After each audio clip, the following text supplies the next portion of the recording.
संघर्ष की सच्ची कहानी। प्राचीन समय की बात है। एक शहर में एक व्यक्ति रहता था जिसका नाम चंदन था।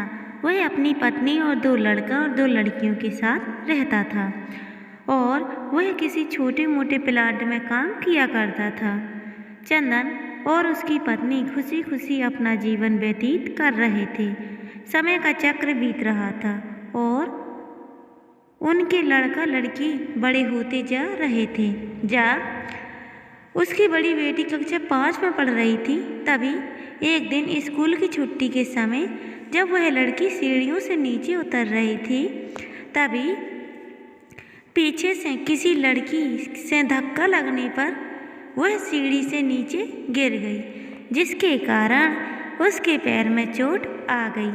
जब लड़की घर पर लंगड़ाते हुए आई तो उसके पिता ने पूछा, क्या हुआ? तभी लड़की ने उन्हें पूरी बात बताई।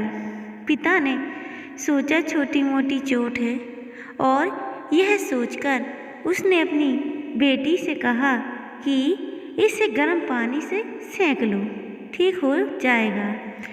कुछ दिन बीतने के बाद लड़की का पैर फूलने लगा और उसे चलने में दिक्कत होने लगी। तभी उसके पिता ने कुछ लोगों की बातें सुनकर किसी एक ओझा को ले आए, जबकि उसे कुछ नहीं आता था और वह पैर ठीक नहीं कर पाया। कुछ समय बीतने के बाद जब लड़की की हालत और ज़्यादा खराब होती जा रही थी, एक दिन जब उसके पिता अकेले कहीं बैठे हुए थे तो वह मन ही मन सोच रहे थे कि क्या करें। तभी सोचते सोचते उनके दिमाग में आया, क्यों ना मैं डॉक्टर से दिखाया जाए।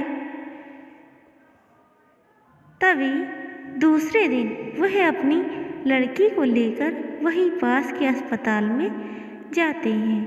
डॉक्टर जब लड़की को देखता है तो लड़की के पिता से कहता है कि जल्द ही इसका ऑपरेशन करना होगा, क्योंकि इस लड़की के पैर में बहुत बड़ा घाव हो चुका है, जिसके कारण लड़की का पैर भी काटना पड़ सकता है। पिता डॉक्टर से पूछता है कि ऑपरेशन में कितने पैसे लगेंगे। तभी डॉक्टर कहता है 40,000 रुपये लगेंगे।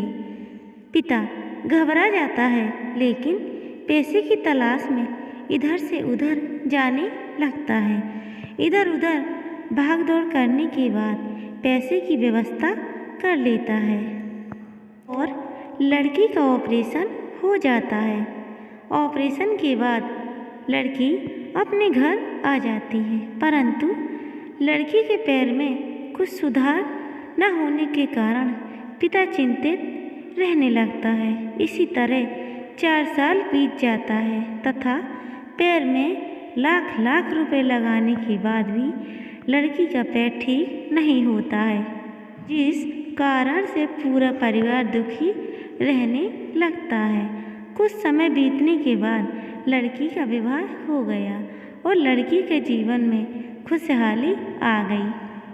पिता सोचता है कि अब सब कुछ ठीक हो गया है, संघर्षों का दौर खत्म हो गया, परंतु किस्मत को कुछ और ही मंजूर था।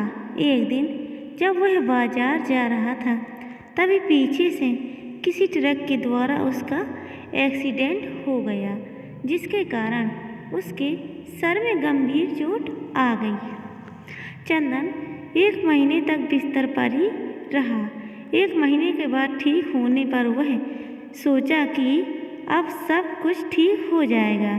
तभी उसकी पत्नी का स्वास्थ्य खराब होने लगा और वह बीमार पड़ गई। यहाँ वहाँ छोटे डॉक्टरों को दिखाने के बाद तबीयत और बिगड़ गई, जिसके कारण उन्हें वाराणसी के BHU अस्पताल में ले जाना पड़ा। कुछ समय बीतने के बाद पत्नी की तबीयत में सुधार आने लगी।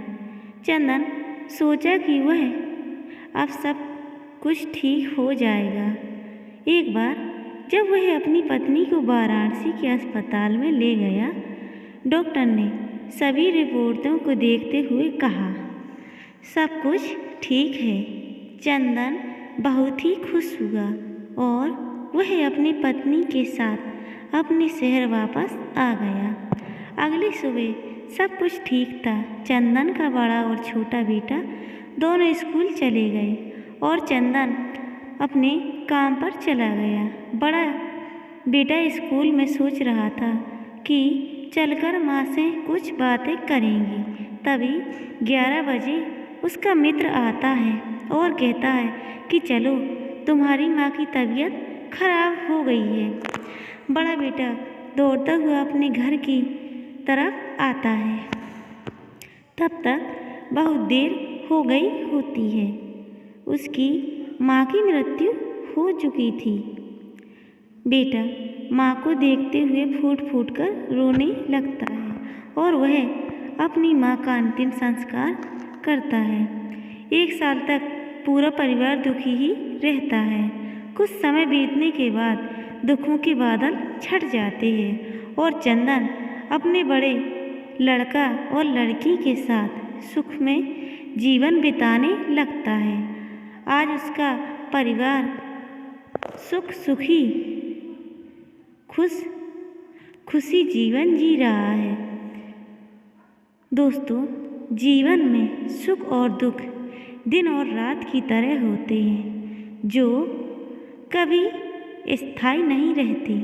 इसलिए दुख के समय में कभी हिम्मत नहीं हारना चाहिए तथा सुख के समय कभी अहंकार नहीं करना चाहिए।